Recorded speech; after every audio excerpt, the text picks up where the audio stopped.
आप सभी का स्वागत है। आइए तो हम बात करते हैं इस वीडियो में पानीपत युद्ध के बारे में।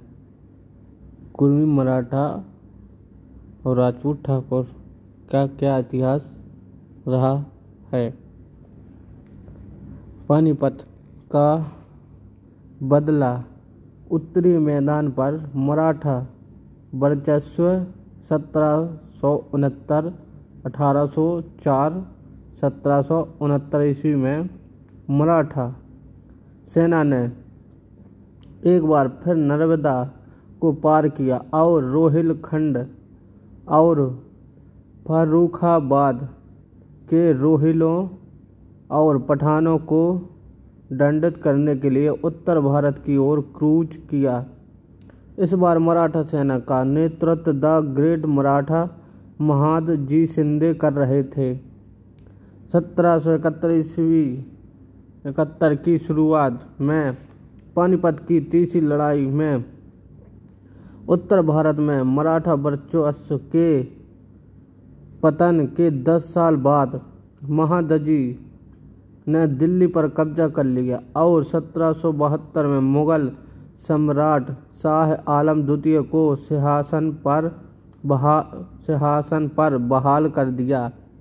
उसी वर्ष उन्होंने रोहिल पठानों को कुचल दिया, दोआब क्षेत्र और उस पर कब्जा कर लिया। उन्होंने हाफिज रहमत खां, अहमद खां और जावेद खां को पूरी तरह नष्ट कर दिया। मराठा सेना ने इस भूमि से पठानों का पूरी तरह से सफाया कर दिया और इस क्षेत्र पर अपना दावा मजबूत करने के लिए 2 मराठा उपनिवेश स्थापित किए। गंगवार जाधव प्लस राउत प्लस गंगनायक और कटियार सरदारों ने उत्तर भारत के सभी मराठा मिशनों में एक महान भूमिका निभाई और हिंद स्वराज के प्रति उनकी सेवाओं के लिए एक इनाम। इन लोगों को मुगल काल के दौरान अपने क्षेत्र में मुस्लिम घुसपैठ के बाद खोई हुई अपनी मातृभूमि का प्रभाव दिया गया। इन कॉलोनियों को 2 पट्टियों में स्थापित किया गया।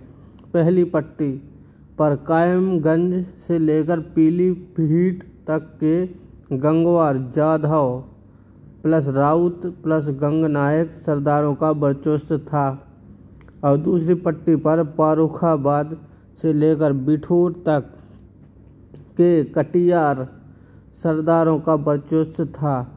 यह प्रभुत्व यशवंतराव होलकर के नेतृत्व में द्वितीय आंग्ल मराठा युद्ध के दौरान नवंबर 1804 में ब्रिटिश सेना के खिलाफ लड़े फर्रुखाबाद की लड़ाई तक जारी रहा। मराठा सरदारों द्वारा लिए गए प्रतिशोध का वर्णन विनायक दामोदर सावरकर ने अपनी पुस्तक हिंदुपद पातशाही में किया है। हिंदू हत्यारों ने यहाँ तक कि इन बर्बर और क्रूर कृत्यों के सहारा लिए बिना पूरे देश में रोहिल्ला पठानों के दिलों में ऐसा आतंक पैदा कर दिया कि एक मराठा सैनिक की दृष्टि ही रोहिल्ला के पूरे गांव को भगाने के लिए पर्याप्त थी। मुसलमान अपनी एड़ी पर ले जाते हैं। उनके जो नेता बच गए वे तराई के जंगलों के भीतरी भाग में चले गए।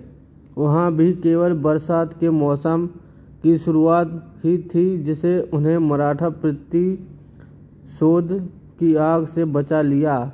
इतना भयानक क्या उन्हें पानीपत के लिए भुगतान करना था। मुगलों के हितैषी हो गए तब इन राजपूतों ने मुगलों का साथ छोड़कर पठानों का दामन थामा और उनकी दयालुता पर जीना शुरू कर दिया। उत्तर भारत की इस दयनीय स्थिति में मराठा सरदारों के लिए दक्षिण भारत से उच्च मनोबल वाले युद्ध कला प्रेमी एक निपुण मराठों को उत्तर भारत में बसाना आवश्यक हो गया था, जिनकी स्त्रियां, बच्चे तथा स्वयं विषम परिस्थितियों में रहने के अभ्यस्त थे।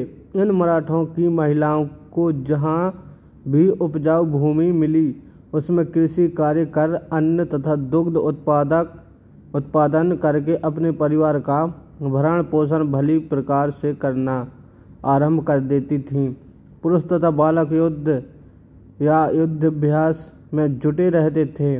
उत्तर भारत में बसाए गए इन्हीं मराठों ने अपने पुरुष से कबीले मुगलों को ठंडा किया, पठानों को मिटाया तथा अन्य बाहरी आतंकवादियों को इतना भयभीत कर दिया जिससे वे भविष्य में कभी भी भारत पर आक्रमण करने की सोच भी नहीं पाए। मराठों की उपाधियां। उत्तर भारत में बसाए गए मराठों की प्रमुख उपाधियां नीचे दर्शाई गई हैं। इन उपाधियों का वर्ग समाज वर्तमान में किसी भी वर्ण में क्यों ना हो, लेकिन वह मूल रूप से कुर्मी मराठा ही है। रोड़े, राण, रवा, राजपूत, सोलंकी, जाधव, राघव, रघुवंशी, सोमवंशी, गंगवार, लोधी, सचान, निकम, पवार, परमार, कटियाल, उत्तम, निरंजन, सिंगरौल, चंद्रोल, गुज्जर, नागवंशी, बघेल, बिरहाग,